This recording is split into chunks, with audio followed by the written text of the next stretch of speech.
trends. So we are going to discuss about wearable industry per se.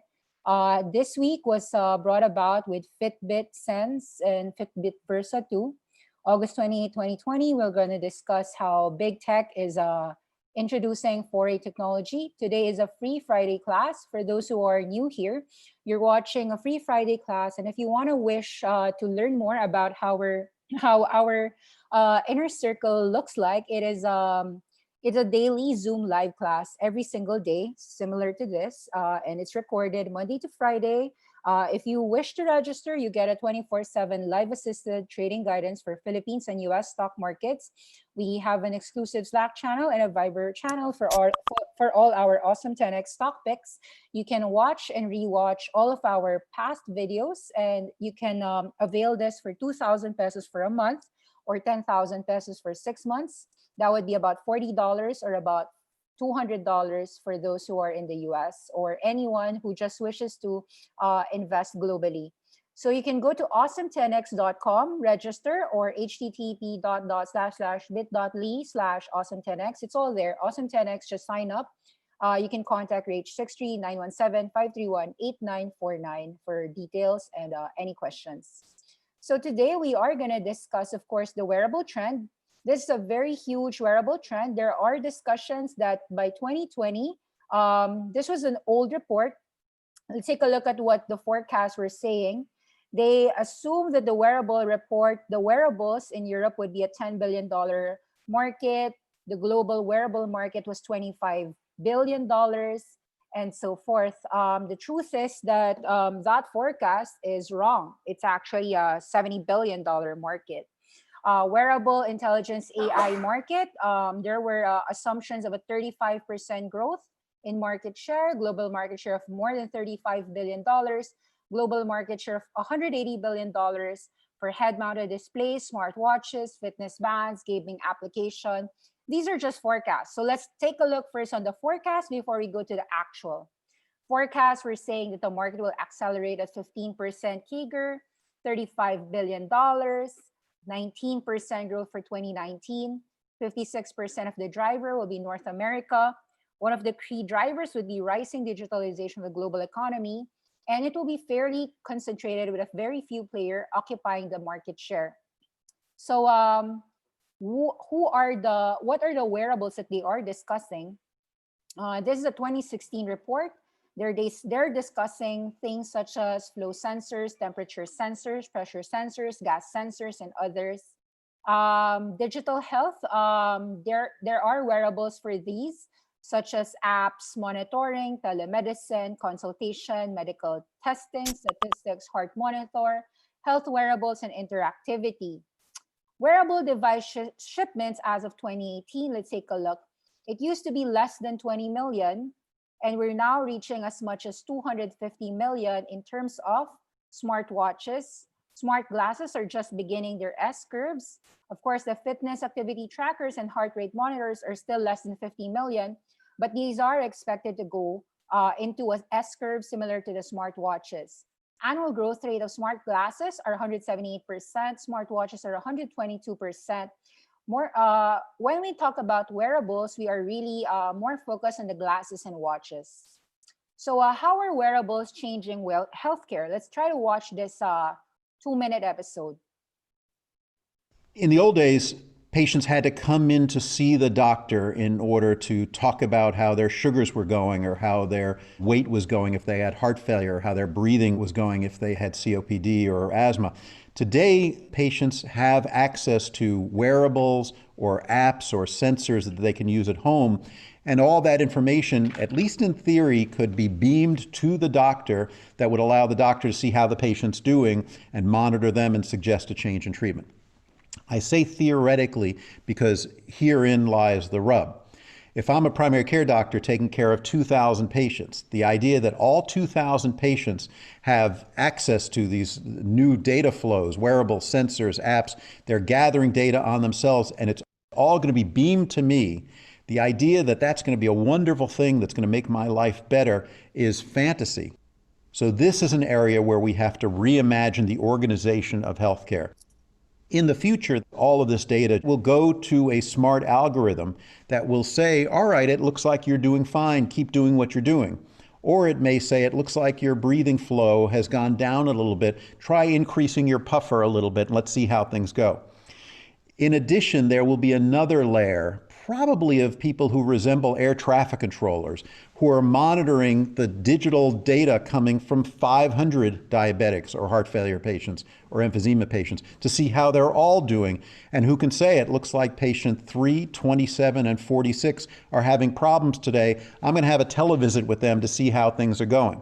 Until we create those layers and reimagine the way the healthcare system goes, the danger here is all of this data just leads to data overload, and we're not using it in ways that actually improve care and improve efficiency. So that was actually a very old video. That was a 2014 video in my view. And In the old a lot days, of things patients really happened in the last 6 years. Truly, wearables is something that had to has come been, into wearables has been moving quite significantly even in just the last 5 years. So let us take a look at some of the doctors that are talking about wearables. This is about sweat-based glucose sensing and transdermal drug delivery. Let's try to watch even just the first 3 minutes how this doctor explains wearables in digital healthcare.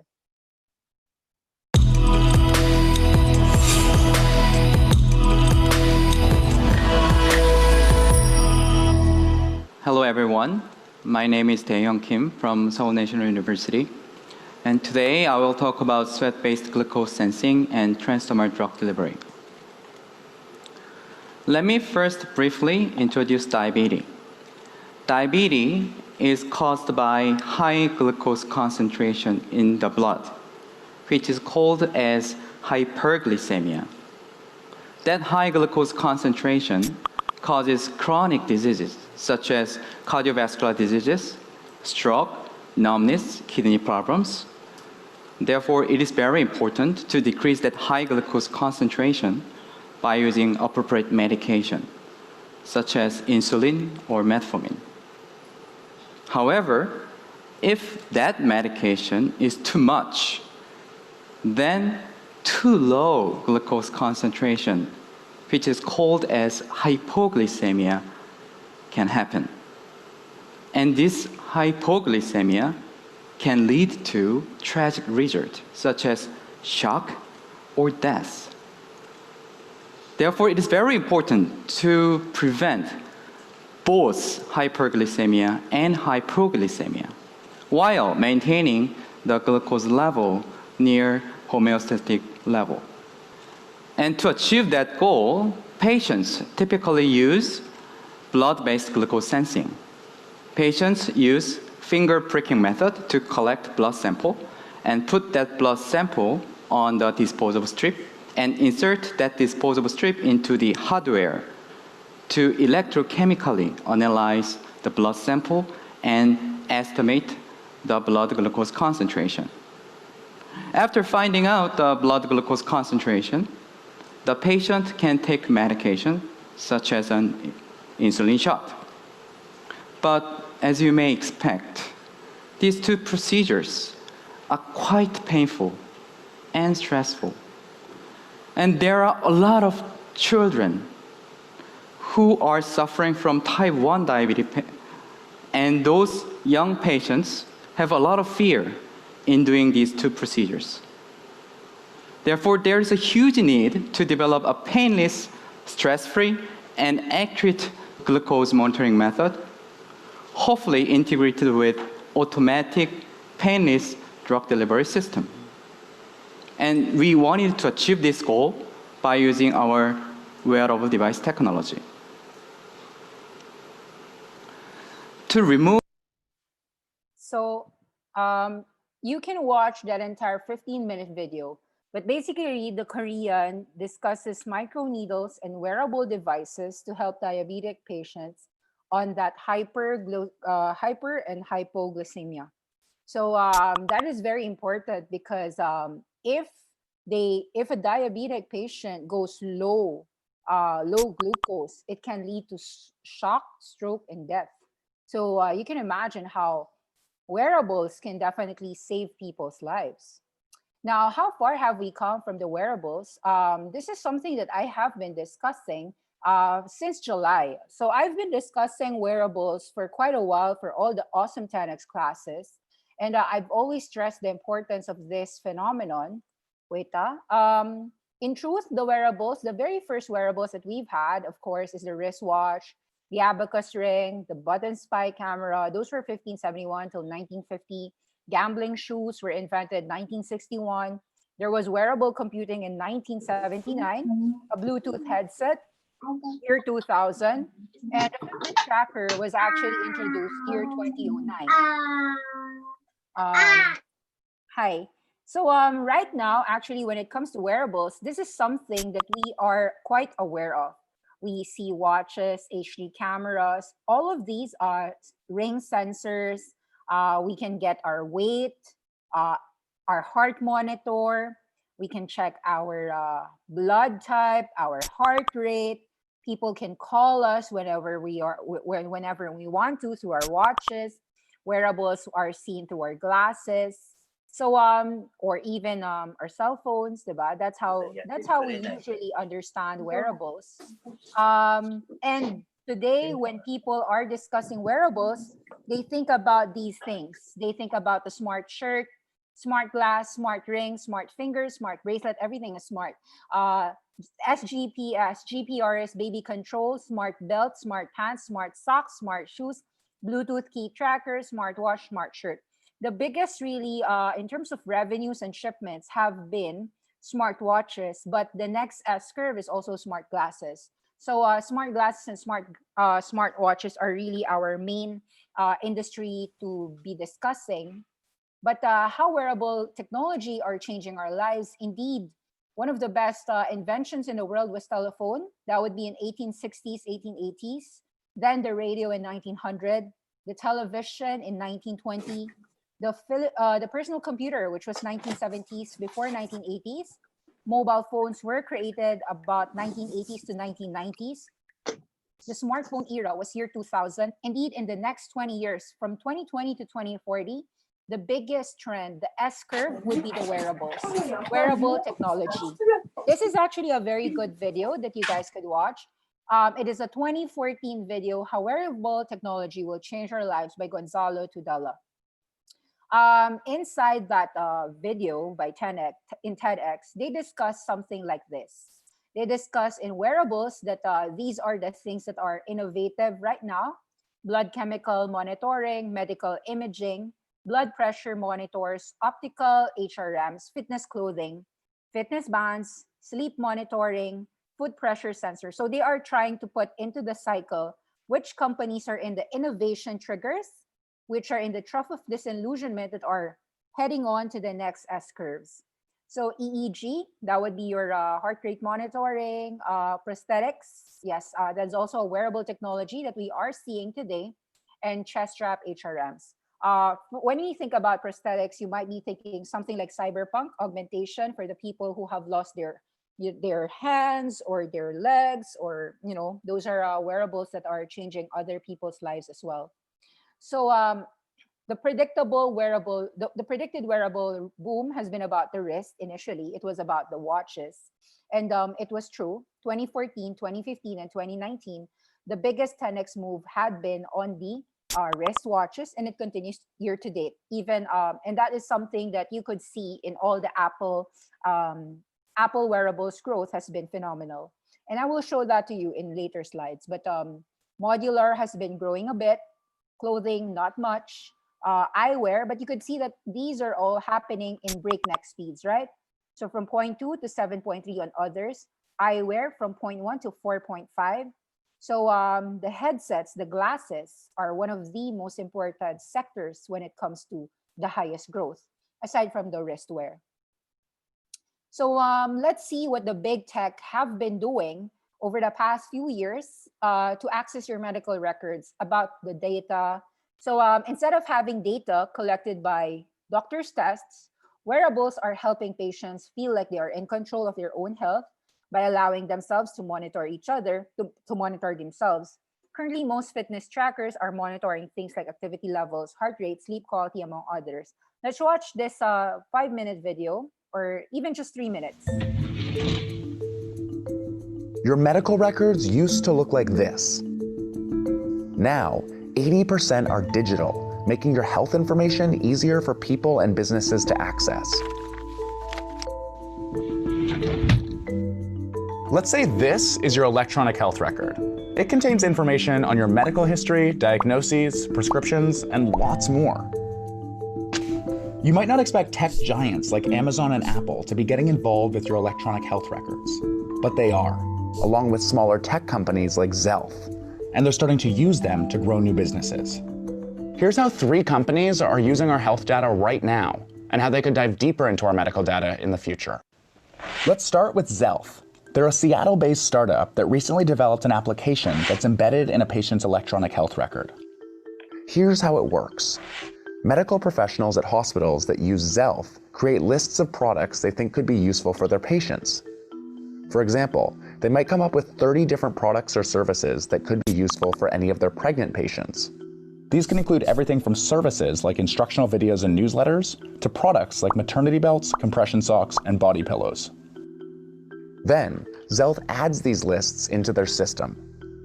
If a doctor has a pregnant patient, they can pull up the recommended list of products and services for pregnant people while looking at that patient's medical record. The doctor then goes through that list and selects which products and services they actually want to recommend to their pregnant patient. From there, the doctor sends their patient a digital shopping list. If the patient clicks on a product, they're directed to one of Zelf's 30 vendor sites, which include Amazon, BabyScripts, and Lyft, and given the option to buy.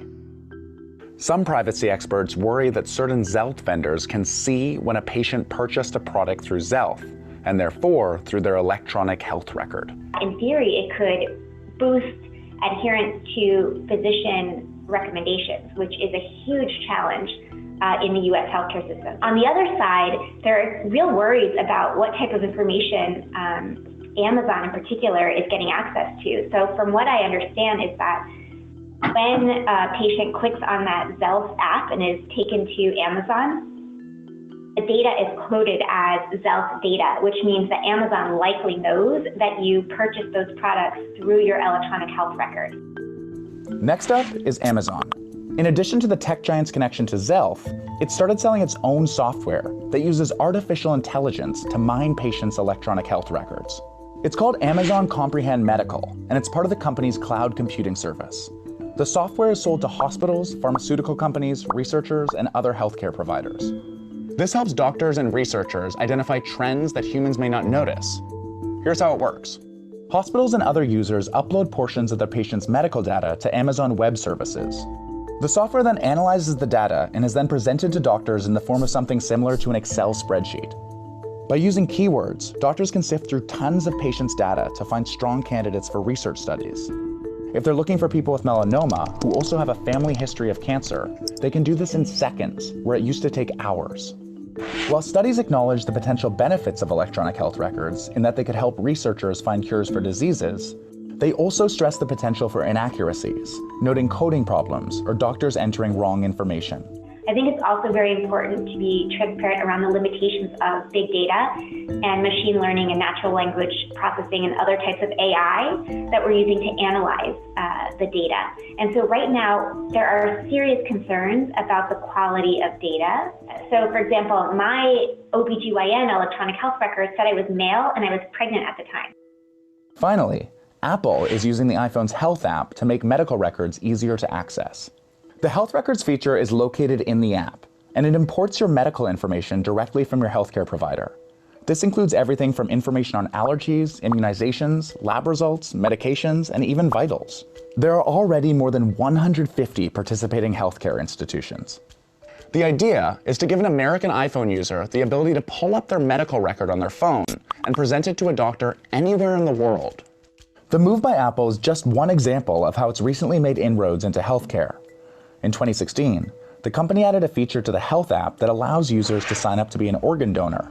And earlier this year, Apple Watch added a new electrical heart sensor feature, which has been cleared by the FDA.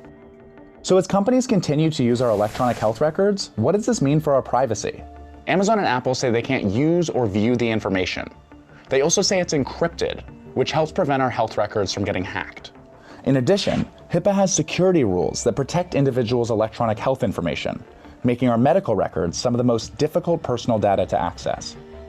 In spite of this, Dr. Dudley Adams, a data use expert, doesn't think this is enough. But no encryption is perfect. All it takes is time to eventually get through the encryption. The thing people are most worried about having their health records hacked, is that then people will sell that information to insurance companies or employers so that they can avoid sick people. And that hacking can mean that suddenly your private information makes you unemployable or uninsurable. Privacy experts also stress the need for openness as companies move deeper into our electronic health records. So the more that the companies can be transparent about these things, the less of a black box and perhaps the more appropriate trust we can build in the system. So whether or not privacy concerns outweigh the potential research benefits, one thing's for sure. This is just the beginning of companies tapping into our health data. There's just going to be so... Sorry. Hi. Wait.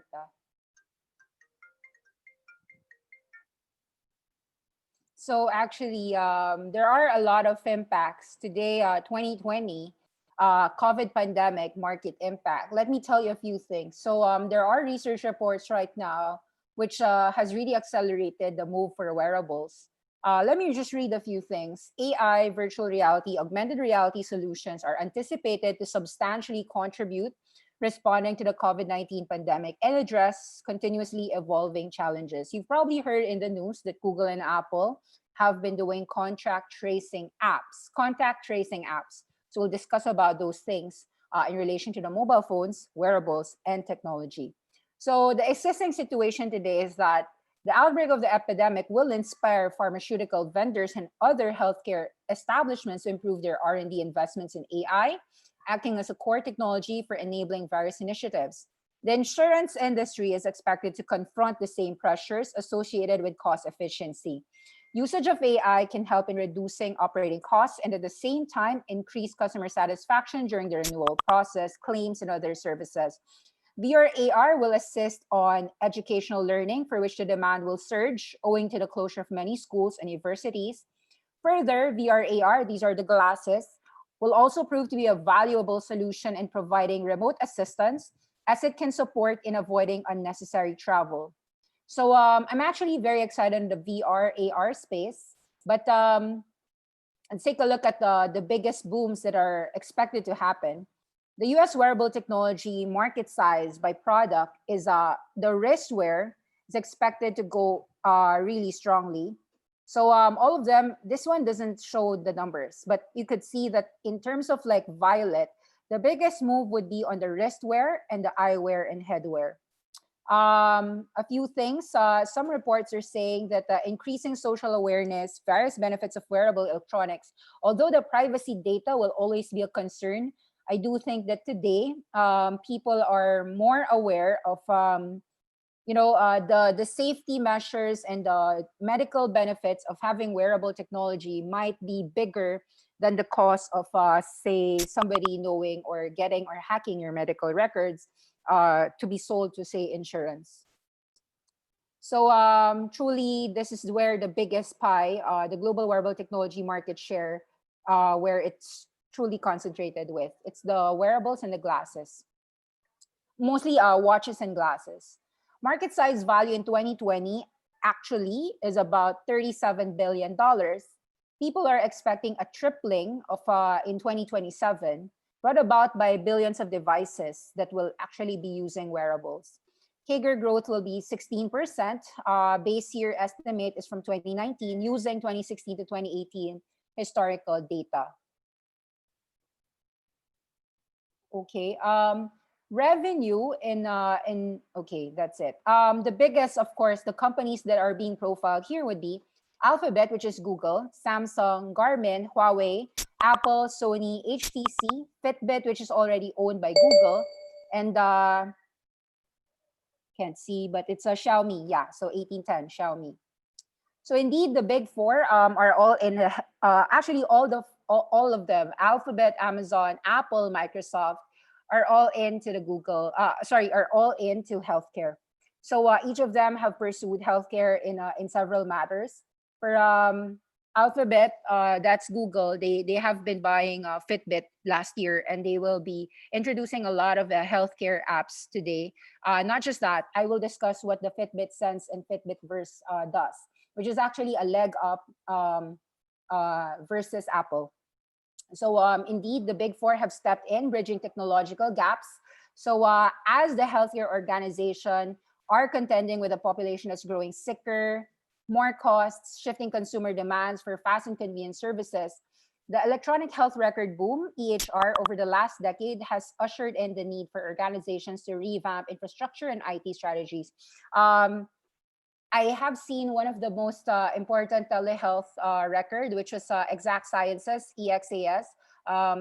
If you can detect cancer early on within people, if they're stage 1 or stage 2 cancer, you can prevent unnecessary deaths. So wearable technology can really save people's lives more than invade your privacy, even if they are getting your sleep data and all that stuff, your blood glucose levels, if you are a diabetic patient. So those things. So health plays are actually represented myriad opportunities for healthcare stakeholders. Alphabet is focusing on AI to drive precision medicine. Amazon is doing everything from pharmacy to medical supply, delivery to telehealth. So Teladoc's biggest competition is actually Amazon Health. So Teladoc is one of the biggest in terms of telemedicine right now in the USA. Latest trends in medical monitoring devices and wearable health technology. Let's read this, February 2020. Wearable technology in healthcare includes things that consumers can wear, like Fitbit, smartwatches. They're designed to collect data for your users' personal health and exercise. The growing demand has generated a booming market. The healthcare market, in a sense, is about, people say something like $3 trillion in terms of healthcare costs. So if you can track your ability to actually prevent, say, cancer or prevent a certain disease, it might make cheaper savings for you to actually buy a wearable, which is just $329 if you are choosing a Google Fitbit. That is something that we will discuss today. In addition to wearable tech coverage, of course, there's 1,000 reports about the digital health industry. So things like, so 15 hours per week could be saved by doctors from patients who use wearable technology because the data is there. There's a lot of improvements, increasing demand of consumers to monitor their own health. More than 80% of users today, consumers, are willing to wear fitness technology. The growing demand has been seen all across the world. What is wearable healthcare technology? Consumer wearables has grown from 9% to 33% in 2018 for USA. Examples of wearable devices in healthcare are the following.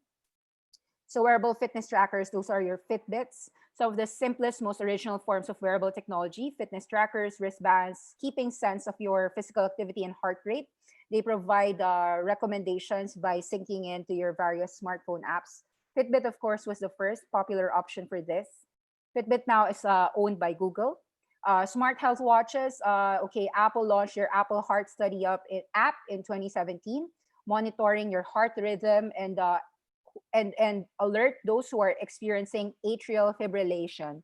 So can you imagine, like your smartphone will just call the doctor if you are, the doctor can know that something's gonna happen, something wrong is happening to this patient, and so we need to call this patient instead of you going to the doctor.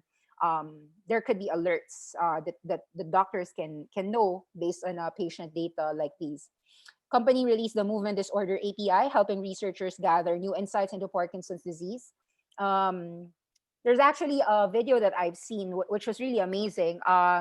It was about how Google was tracking how you are walking and your sleep patterns, and they could kind of know if you have high risk of heart disease. So there are mathematical algorithms that can see. So using machines and AI, and a lot of scientific facts and data, machines and AI can determine if you are high risk for your heart disease, all those things, based on just checking your walking records and your sleep records. Amazing, right? Anyway, wearable ECG monitors. Wearable ECG monitors are on the cutting edge of consumer electronics. This won the best wearable at the 2019 CES with their Move ECG product. The Move ECG is a measurement of it is an electrocardiogram sending the reading to the user's doctor, as well as detecting atrial fibrillation. It's able to track pace, distance, elevation, as well as automatic tracking for walking, running, swimming, and biking. How about wearable blood pressure monitors? Omron Healthcare launched Heart Guide in 2019, the very first wearable blood pressure monitor. So it looks like a typical smartwatch, but it is an oscillometric blood pressure monitor that can measure blood pressure and daily activity, like steps taken, distance traveled, and calories burned. So Heart Advisor. Let's take a look at a few things. Biosensors. These are some of the applications of wearables in terms of healthcare. Biosensors are up-and-coming wearable medical devices, radically different from wristwatchers, wrist trackers, and smartwatches. The Philips wearable biosensor is a self-adhesive patch that allows patients to move around while collecting data on their movement, heart rate, respiratory rate, and temperature. Actually, in the diabetic 15-minute video, the way to get those insulin shots, all the shots were being given through a map. So you have a micro patch in your skin, and then it will detect those your sweat and everything, and with micro needle technology, something like that, it's gonna be a painless, stress-free way to help all the diabetic patients. So that is actually something that I'm taking a look at. Research from Augusta University Medical Center showed that this wearable device registered an 89% reduction in patient deterioration into preventable cardiac or respiratory arrest. This demonstrates the ability that wearables have to prevent, to possibly reduce staff workload and improve patient outcomes. So to me, wearables save lives. At the end of the day, what you could read onto most of the medical categories on wearables is that it really saves people's lives. Advancing in the future of medical device, the wearable healthcare is surging. Maturation will put more wearable in the hand of users, consumers, and U.S. businesses. U.S. will grow at an annualized rate of about 10% to surpass 120 million. That could even be more. The upward trend in wearables is taking advantage of wearable health monitoring devices. So as you know, people today are very concerned with their healthcare. Consumer use has been growing, and let's take a look at a few things that people have predicted in the past. In my later slides, we'll go to the actual. These are just predictions in the past. They said that wearables would save 100,000 lives, heart rate, blood pressure, sleep time, quality, wearables fitted with GPS. These were the 2014 infographics. 2013 to 2018, they were estimating that a $1 to $5 billion company, the figures would grow manifolds within a 5-year time frame. 2013 to 2018, 19 to 50. Actually, guys, this figure is not even right. It's more than that. So it's more than a $50 billion market already. Even so, right now we're living in 2020. We already know what the facts are. So amazing. That was an estimate. People were estimating these things and this really happened. So smartwatches are, people were saying $15 million sold in 2014. In 2020, it's going to be $370 million or more than 20x. And that is just the iceberg. It's actually more than $1 billion already. So this is actually all estimates that were actually underestimates. Can you imagine? So as you know, we always say that people underestimate what can happen in a decade. Wearables is an underestimated trend. It is a 10x trend. Giant leaps, of course, Apple, the Apple Watch, the NRC, Nike app, of course. So they had the Nike Fuel Band. Okay, let's take a look at the recent things, no? Google, Wear OS by Google. This was July 9, 2020. Google all but confirms Android 11 for Wear OS, reiterating their interest in wearables. So the most important form factor of Android is that it operates on the S phones and IS phones. And then they reiterated that they're very much excited about wearable tech. If you ask Google, Apple, even Facebook is very much excited about wearable tech. especially the AR and VR, Facebook Horizon. That is the virtual reality of Facebook. Oculus VR is the virtual reality.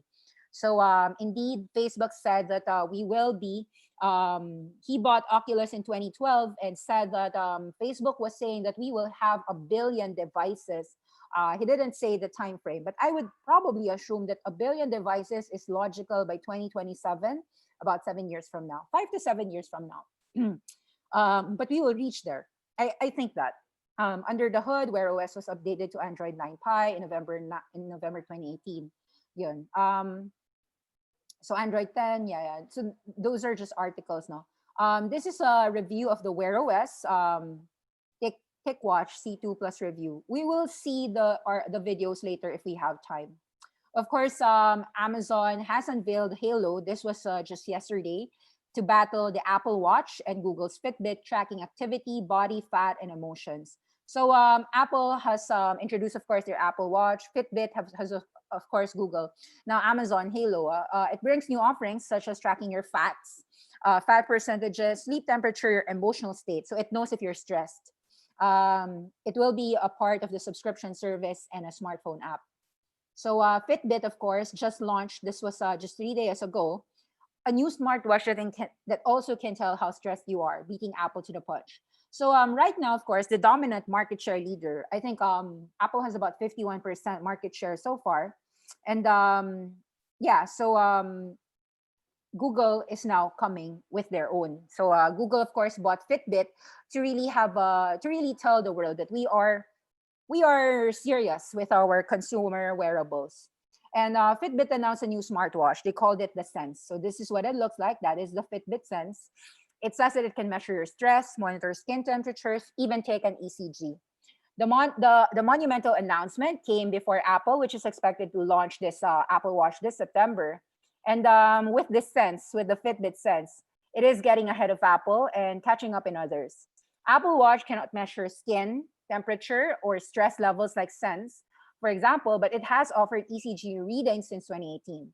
This launch is coming whether wearables can be used in detecting symptoms of illness early, given the COVID-19 pandemic. So temperature, of course, is a symptom of COVID pandemic. So this will already inform not just your family members, but everyone around you if you are potentially a COVID patient. A few things, actually, as of August 4, there is still a lot of EU probing a roadblock on this $2 billion Fitbit deal. Alphabet Google has, of course, announced a bid to buy Fitbit, and this is their foray to take on Apple and Samsung in the wearable technology. Samsung actually revealed their Nreal Lite, that would be their glasses, just August 21, a week ago. Yeah, so Samsung already released their AR glasses, so you could see that all the competition of Apple has already released. So Apple is kind of delayed around 2022 to 2023 for some of their glasses. The move by European Commission on Tuesday came despite Google's pledge last month not to use the fitness trackers data for advertising purposes in a bid to address competition concerns. The EU antitrust enforcers said that the data pledge was insufficient to allay its worries. So a lot of roadblocks because, of course, this is talking about your data, medical records. This is not about your emails getting hacked. This is about your own body temperature, your sleep, all of those data. So that data, which is collected via wrist-worn wearable devices, appears to be a very important advantage, of course, in online advertising. And the deal would give Google an edge in personalizing search engine ads, making it difficult for rivals to compete. Of course, Google said that this is not about advertising services. This is about collecting data to prevent deaths in the future. So this is still an investigation whether Google really is a digital healthcare or what. But I think that eventually this will be fixed. People would say yes to Google. That is my view. Now, let's take a look at the market share. Google today is fighting the incumbent. The incumbent would be Apple, Samsung, Xiaomi, Huawei, amongst others. Those are the first four that it is going to be fighting with in terms of wearables. And then they're saying that the Google deal is about the device, not the data. We've been very clear from the beginning that we will not use Fitbit health and wellness data for Google ads. This is about the device. They were buying Fitbit for the device. As we do with all our products, we will give Fitbit users the choice to review, move, or delete their data. So you can delete all your past medical records if you are afraid that Google will use them or sell them for online advertisers. Fitbit has a 3% share right now of the global wearable market as of the first quarter 2020. It's very far behind Apple's 29% market share in terms of the global wearables market, and trailing Xiaomi, Samsung, and Huawei. That is from research data, international firm, International Data Corp.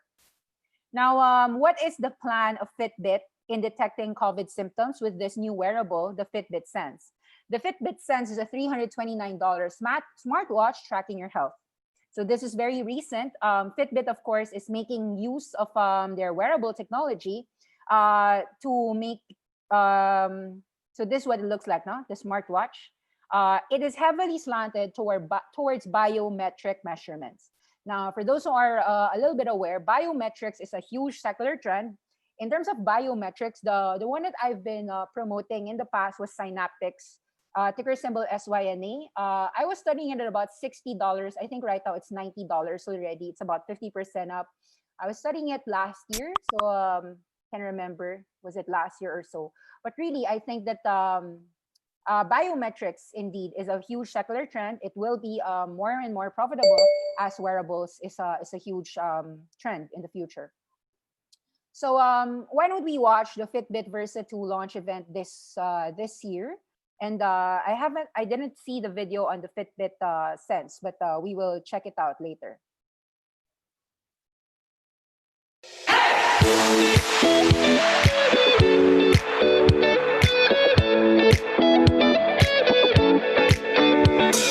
Sorry, I was checking the time that I might be a little bit late. So you might be able to just watch it yourself. Anyway, it's just a launching of the Fitbit Versa 2. And these are some reviews about the Fitbit Versa 2. Of course, Fitbit Versa 2, there's a Galaxy Watch Active 2 versus Fitbit Versa 2. You can see that there are a lot of wars. There's a Xiaomi Band 5 1-week review. This one actually looks cool for me, Xiaomi Band 5. And then, of course, I just wanted to reiterate that Google is very serious when it comes to wearables, to the point that this was around June 30. So I was studying, of course, in July. Google acquired North. That was the augmented reality glass startup. Google acquired North, whose Focus 2.0 won't ship. Actually, this one was very cool in my view. The North, which is by Focus, which is going to be Google Glass number 2, is one of the reasons why, of course, some of you are aware why we are very bullish on Kopin, because the Google Glass 2 will also be using some components, micro LEDs from Kopin, KOPN. So this underlines why I like a lot of wearables and why I like Vuzi. These are, of course, also wearable glasses that are, in fact, Vuzi, Vuzix Blades. Vuzix Blades M400 is now being voted by some consumer tech gadget reviewers as one of the best smart glasses in 2020. Primarily because Apple glasses are not yet released. Primarily because most of the competition aren't really released yet. So I'd say that Vuzix right now does have a heads up. It's a 2-year heads up. So they have a 2-year advantage. These are the smart glasses that I tried smart glasses for a week. This is a review on the Google smart glasses, which is actually Focus by North. Of course, there will be a lot of improvement on that. Actually, the Focus by North was actually it used to be Amazon backed. So Amazon backed it up. Amazon sold to Google. Amazon is closing their smart glasses visions and instead gave it to Google. So it's Google versus Apple in the smart glass category. These are, of course, the Apple glasses. It is coming, and it is a 2022 event. I'm not going to show you all those things, but I just wanted you to know that if you wanted to watch it, then you could. When it comes to VR focus, I'd say virtual reality is coming, and it is, of course, you've got Google, you've got Facebook, Oculus, and then really, I think when it comes to virtual reality, maybe Microsoft too. Microsoft HoloLens. you could see here that Oculus VR, even in 2015, take a look at this message by Zuckerberg himself. He said that the company, in 2015, Oculus acquired Surreal Vision. This is a British startup focused in 3D reconstruction and mixed reality, stating it could be possible for Oculus to develop products with concept of telepresence. Company partnered with Samsung to develop the Samsung Gear VR in November 2015 for the Samsung Galaxy smartphones. Zuckerberg would like to have 1 billion virtual reality headsets in consumers' hands. So actually, that vision in the last 5 years, I think is going to happen in the next 5 years. So by 2025 to 2030, we likely would see a better version. Of course, this is a farewell to Oculus Go. Oculus Quest is coming in 2021. And this is happy news for all the gamers out there, but also, for the gamers out there, I just wanted you to know too that Pokemon Go studio partners with, that would be Niantic, partnered with Sleep No More creators, which is Punch Drunk, to bring AR to immersive theater. In fact, I remember reading in an article that Apple is gonna release some entertainment, which is immersive theater. Immersive theater means you have to wear some 3D glasses or VR glasses just to watch that immersive theater. So I think that it is gonna be a huge, huge wave. I'm here to just discuss to you the things about the future. So you can, of course, all of what I'm saying, you could actually watch it for yourself. Disney, of course, has also partnered with Oculus. There's an enchanted forest coming into life in Walt Disney's animation studio VR short. This is a myth, a frozen tale. Follow the spirits of air, fire, water, and earth, and step into the world of Frozen 2. So I think your children and you yourself would love the future. The future is wearables. And this actually underlines why, actually, when I read about these things, this made me more bullish on of course, this was June and July. I was studying these things as early as June and July, even before this epic riffraff of with Apple. So so it actually was one of the reasons why I was bullish in Google and Apple and Copen and Boozy, all of these wearable devices, even Synaptics. So today is really more of me discussing why, despite the market being high, I don't think that Google per se is being understood by the market in terms of their wearables. Even Garmin, for instance, Garmin I think today is still at $100, and actually lahat ng VR is gonna go up. Facebook, diba? I mean, I like Facebook. Right now, Facebook went 20% up because of the e-commerce, which we already said make money while sleeping. But how many people are really pricing in the Facebook wearables? I mean, how many people are buying Facebook for wearables? I don't think a lot of people do, because for them, they see, wearables, yeah, Facebook, Oculus, VR, AR. But to me, the metaverse is not just coming. It's probably here. Metaverse is here. But that is another topic. Metaverse is, of course, the virtual reality, the things that you see in Ready Player One. And I've been seeing some of these technologies that are already here. So anyway, that would be another topic. But yun nga, and you can see how these wearables have also been introduced, not just in people, but also in our cars, biometrics monitoring. So vital signs for vehicles. So why is it that there should be sensors in our vehicles? Because it's safe. It's gonna make us safe. So in the future, or not really in the future, it's already here. We are investing in some of the best wearables, if you can call them wearables, the things that make our cars safe, right? So the LiDAR technology, all this biometric monitoring, all of these small companies that are gonna be bigger as time goes by. So I am really bullish in the future, last mile navigation, what Garmin is doing with cameras and everything. Let's take a look at what some of the best analysts have been saying ever since 2019. This was December 2019, and I do believe in Gene Munster. Gene Munster said that Apple's wearables will be 11% of total revenue next year compared to 10% for the Mac. And Apple's 260, when you say $260 billion revenue, 11% is $26 billion. And do you know that as of January, wearables have already been bigger than the Mac? The watches, the pods, all of the home devices, That is a $26-30 billion market already for Apple, for just one company. So whenever like some people before, diba, like there was an estimate that what 5 billion will become a $50 billion market. Apple made $30 billion, one company, $30 billion revenue, 2020, January. So it's not, those forecasts are off. People were underestimating. And I always said this too. People always underestimate the future. Indeed, there's so many things that's happening, right? So wearable tech is going to be much more personal with a pair of augmented reality glasses. Next big thing, right? So Intel is also an owner of Vuzi, but I prefer Vuzi instead of getting Intel. Vuzi has Intel inside. Yeah, so why Google bought Fitbit? It was really about, in the end, this one was about the wearables. Google bought Fitbit so that they could fight against Samsung, which already had a 10% market share. Take a look at what the global shipments as of 2019 was. So buying Fitbit in the US was a second place holder in US. So by Apple has an immediate impact for Google's wearable product line.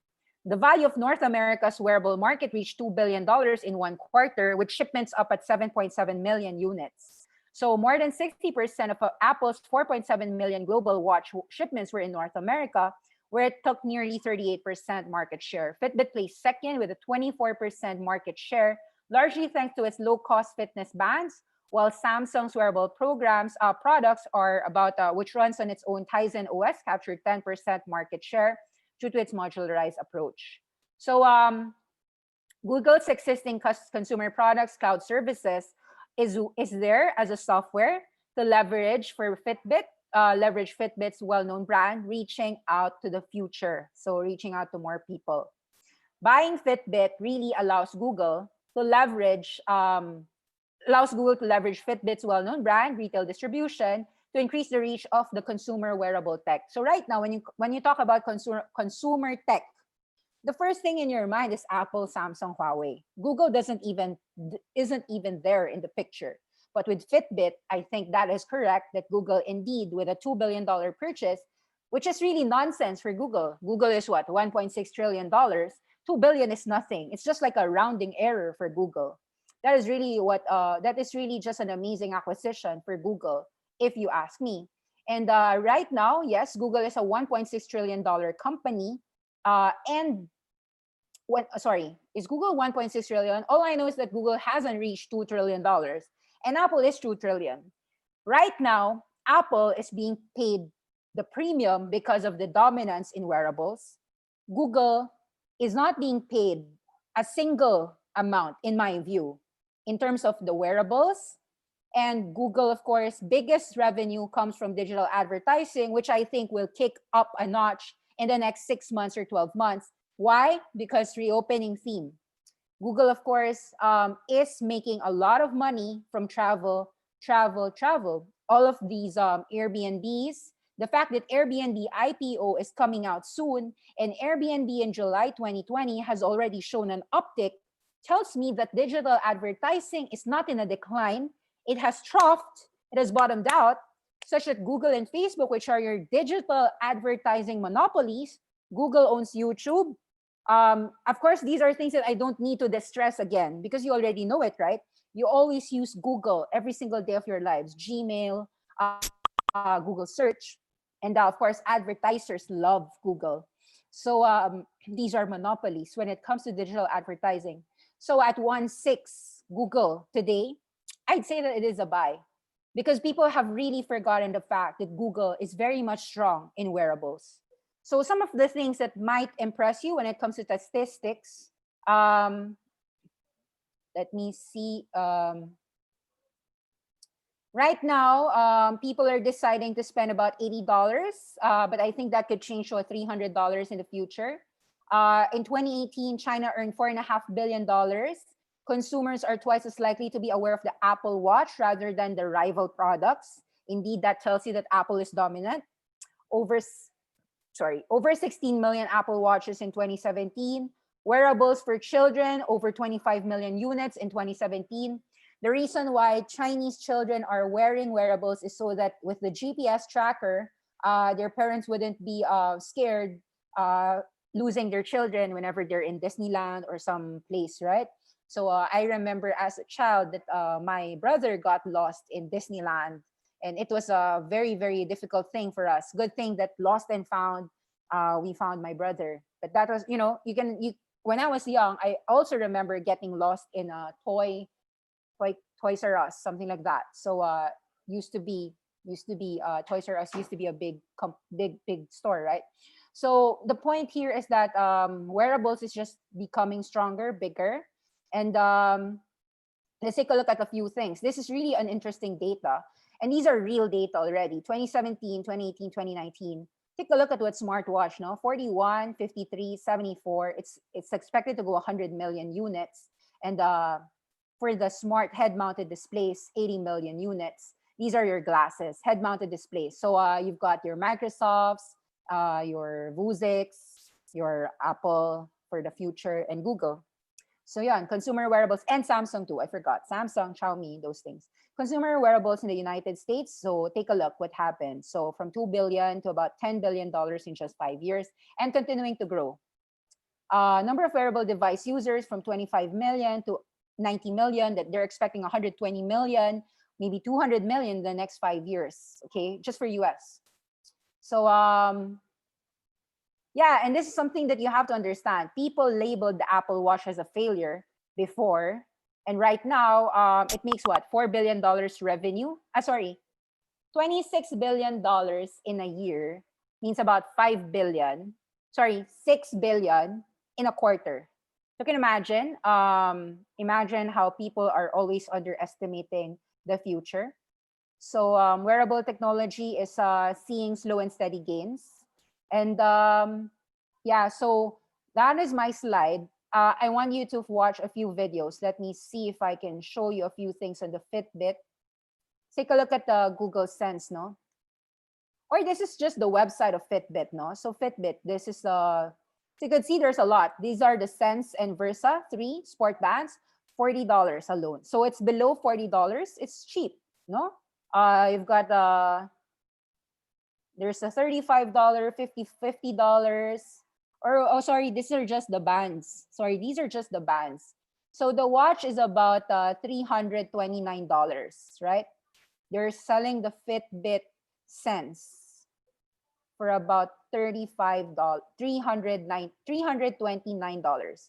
There's a lot, like Fitbit. This is Fitbit, $329, $229, $199, $229. So if you look at the numbers of Google today, I'd say that it's not pricing in this huge trend. And it's really something that you want to check it out for yourself. Let's go now to the chart of Google. So focus on health. Neither are people, of course, paying Amazon when it comes to their healthcare. So teka lang, let's go to Google. So indeed, wearables is Google ramps up investments in wearable technology. Wear OS by Google smartwatches. Also, guys, one thing that is something that I think people aren't pricing in when it comes to Google. So why I like Google. Today's topic is about Google. I'm sorry I didn't even discuss much about the other companies. But wait, let me type into you. So Google has already, Google is one of the most underpriced, undervalued big companies today, big tech. So at current level of 1634, your market cap is just, oh my God, it's not even 1.6 trillion. It's just 1.1 trillion. Okay, sorry. It's like, it's 50% cheaper than I thought it was. So it really is a buy. This is just a $1 trillion company. It has to double by here. Your sales, your growth, and Google has a spin-off. It has a moonshot weapon. Waymo is inside Alphabet, and it hasn't even been spun off. So I want to wrap this up really. If I need to conclude my Friday session, Google is really some of the most undervalued companies in your biggest top 10. At $1 trillion, I do expect this to a $2 trillion company. So even at 1.6, let's say you're wrong, it goes to 1.5. I'd say just buy here from 1.5 to 1.6. The drop in the underperformance of Google has been related about digital advertising decline, but I don't think that digital advertising decline is true in the next 2 years. So with that one troughing out, and with a growth format on the wearables and the growth spin-off on the Waymo, it will be unlocked. Google has already has said in the past that Waymo is $100 billion at the very least. So if it gets spun off, Waymo gets spun off, especially right now, since all the EVs and the self-automation and all the ADAS are out there in the future, and doing SPACs. You've seen a lot of people going SPACs and IPOs in the EV. I think that now is the time for Google to actually spin off Waymo and command $100 billion or more. And that would inspire Google to go up. And that alone, Waymo plus wearables, is huge upside versus potentially a downside of maybe 20% if I'm wrong. So 20% crash from 1.6, but upside of 100%. You do the math. I think that Google is a buy here at 1.6. And this is an undervalued gem, despite being an obvious winner. So that's it for the day. And I hope that you are watching Awesome 10X, and do subscribe to Awesome 10X channel and click the bell for notifications. We do this every day. So yun. Just go to YouTube. Again, I do use YouTube a lot. That is also a Google thing. Platforms, live streaming, secular trend, right? So YouTube gaming, that is also getting bigger. I mean, I don't think that there is any problem. Yeah, so I think like we are happy. We should be happy. Let's take a look at Google Fitbit Sense. I don't know if there are already reviews about the company, because it was just released 2 days ago. Okay, this is it, 2 days ago. Making sense of 3 new sensors. Let's watch this.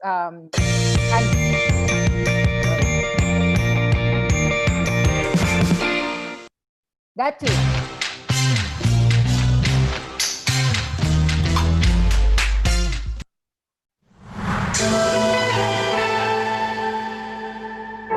The Fitbit Sense is a totally new sensor-studded fitness watch, temperature, stress sensing, and ECG. I've got it on my wrist.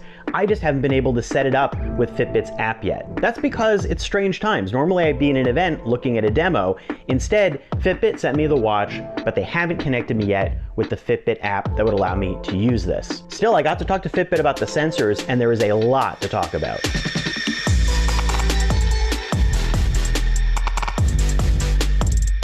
The Fitbit Sense is Fitbit's newest top-end smartwatch, going alongside the Fitbit Versa 3 and its various other trackers. The sensors on here add to what Fitbit already had, adding temperature sensing to check your skin temperature on your wrist, EDA, which is electrodermal activity that looks at your galvanic skin response to check how stressed you are, and it adds ECG, which is to look at heart atrial fibrillation, much like the Apple Watch and a lot of other fitness watches out there. Samsung's recent watches have it too. Now, Fitbit tries to blend all these together with also a few improvements on some of the other sensor tech. The heart rate optical setup here now has multiple optical channels, which Fitbit says will give a more accurate heart rate on more people's wrists. That's interesting because not only should it provide less flaking out, but it could provide a richer flow of heart rate data. Why that's interesting? I'll get into that in a second. But the design of the watch feels a lot like a Fitbit Versa. I mean, it basically is an enhanced, nicer Fitbit Versa. But the feel of it is sleeker, there's more metal and glass. It feels really sharply designed. I can already feel that comparing it to the Fitbit Versa 2, which I've been wearing for a while. The buttons have changed. There really is no button at all. It's a haptic depression here that you can feel. It doesn't click, but you can press and get a little vibration. That's like what you have on the Fitbit Charge 3 and 4, so it's come over here as well, but no buttons at all. The way the straps attach is much better. The Fitbit Versa 2 got really weird and it was hard to get those straps hooked in.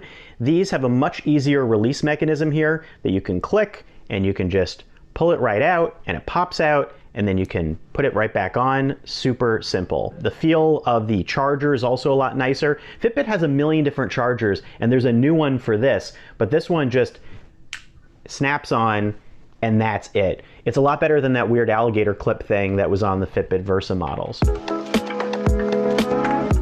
So what does all this stuff mean? All of these sensors going on at the same time? I mean, some of them I've seen before. The idea of trying to sense your stress level through galvanic skin response has been around. And Fitbit is going to be using it in a breakout app that's going to get your stress level when you put your palm right over this to get the electrical conductivity. This whole thing here is metal, and not only does the EDA stuff, but will do ECG when you put your fingers on the edges to complete the circuit. Temperature is the sort of thing that we have not seen in a lot of other wearables, but it's super interesting. I've been wearing an Oura ring for the last few months. This ring has temperature and is a sign of where a lot of other wearables I think are going to go. It can't tell your actual, 98.6 skin temperature, but it will tell a relative temperature on your finger. Same thing with Fitbit Sense, and you'll get a graph of that. Oura's been researching for a while how temperature could be a forecast for potential signs of COVID. That's something down the road that could be interesting. Right now, Fitbit is taking temperature and all these other variables and bringing it together into a kind of daily stress score that you're going to get in the morning, similar to what Oura already has in a readiness score. That score is new for Fitbit. Maybe it's like the daytime version of your sleep score, so you wake up and kind of get a little bit of a sense of where you're at for the day. Maybe it helps. Okay, guys. So I think he made a lot of great points. Google is a buy today at 1640 all the way to 15. It doesn't matter whether it goes 13 or 12. People aren't pricing in the following things. The wearable trend is a secular trend future. The COVID-19 impact could actually accelerate more and more people to be aware of their digital health. And they might want to actually be buying these Google Fitbit Versas, Fitbit Senses, for just really preventing a potential COVID thing. So I think because of that, plus the potential digital advertising troughing out in this few quarters, I'd say that Google today has a 100% upside. If you are there for the next 2 to 3 years, play this out for the next 2 to 3 years. And I think the future is wonderful for companies like Google. Thank you very much. And this is Awesome 10X signing out. Have a good dinner. Bye-bye.